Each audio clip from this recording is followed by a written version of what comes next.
नमस्कार। अगर आप टाटा स्टील में काम करते हैं और टाटा स्टील के एम्प्लॉय हैं तो आपके लिए एक बहुत अच्छी खबर है। और मुझे लगता है कि टाटा स्टील को देखते हुए भारत की बाकी कंपनियों को भी सोचना चाहिए।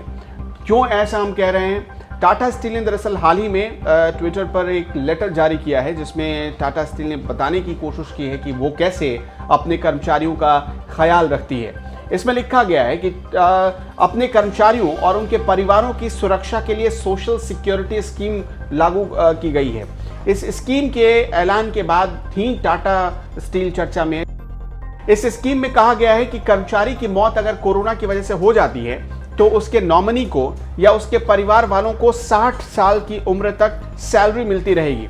टाटा स्टील मैनेजमेंट ने जो सर्कुलर जारी किया है उसमें कंपनी ने अपने कर्मचारियों को सोशल सिक्योरिटी के तहत यानी सामाजिक सुरक्षा के तहत ये गारंटी देने की कोशिश की है कि वो हर संभव मदद करेगी। हर संभव मदद का मतलब कि 60 साल तक, अगर 60 साल से पहले किसी की डेथ हो जाती है, किसी की मौत हो जाती है तो और वो सीधे सीधे अगर टाटा स्टील के कर्मचारी के तौर पर जुड़ा हुआ है टाटा स्टील से, तो उसे सारी सुविधाएं दी जाएंगी। उसके परिवार को उसकी डेथ के बाद सैलरी लगातार देती रहेगी कंपनी। और इसके साथ साथ मेडिकल फैसिलिटी, हाउसिंग फैसिलिटी, ये सारी चीज़ें मिलेंगी। बच्चों को ग्रेजुएशन तक मुफ्त में एजुकेशन दी जाएगी। और इसके साथ साथ बच्चों के लिए जो भी ज़रूरी होगा, एक पिता के या माता के रहते हुए जो परवरिश में ज़रूरत पड़ती है, हर वो चीज़ टाटा स्टील मुहैया कराएगी। टाटा स्टील जैसी कंपनियां अगर भारत में होने लगे, हिंदुस्तान में होने लगे, तो शायद एम्प्लॉयज़ की बहुत सारी टेंशन खत्म हो जाएगी। अपने आप में इस कंपनी ने एक मिसाल पेश की है।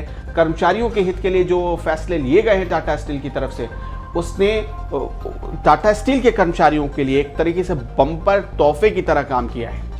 टाटा स्टील दरअसल अपने फैसलों की वजह से या कर्मचारियों को जो फैसिलिटी दे रही है उसकी वजह से कोई पहली बार सुर्खियों में नहीं आई। टाटा स्टील देश की पहली कंपनी है जिसने अपने कर्मचारियों के लिए काम के घंटे 8 कर दिए।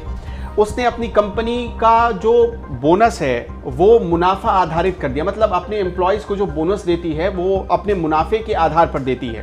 पहली वो कंपनी बनी। इसके साथ साथ सोशल सिक्योरिटी स्कीम के तहत छोटे से छोटे और बड़े से बड़े एम्प्लॉय को जोड़ने वाली जो पहली कंपनी बनी देश में, वो टाटा स्टील है। साथ ही साथ मैटरनिटी लीव देने वाली जो पहली कंपनी अगर भारत में बनी तो वो भी टाटा स्टील बनी। साथ ही साथ ESI, अगर आप एक एम्प्लॉय हैं और आपने भी कभी ESI कटवाया होगा, आपकी सैलरी से वो कटता है दरअसल, जिसे कर्मचारी भविष्य निधि कहते हैं, अगर वो कटवाया होगा तो टाटा स्टील ने ही सबसे पहले इसकी शुरुआत की थी। ये सारी सुविधाएं उसने अपने एम्प्लॉयज़ के लिए शुरू किया। टाटा स्टील वो कंपनी पहली बनी थी देश में जिसने 2 दिन साप्ताहिक अवकाश की शुरुआत की थी। तो इस तरह से इस देश में नए ट्रेंड की शुरुआत करने वाली कंपनी रही है टाटा स्टील। और उसने इस बार एक नए ट्रेंड की शुरुआत की है जिसे उम्मीद करते हैं कि भारत सरकार और भारत में बड़ी बड़ी जो कंपनियां हैं वो भी उसका अनुकरण करेंगी।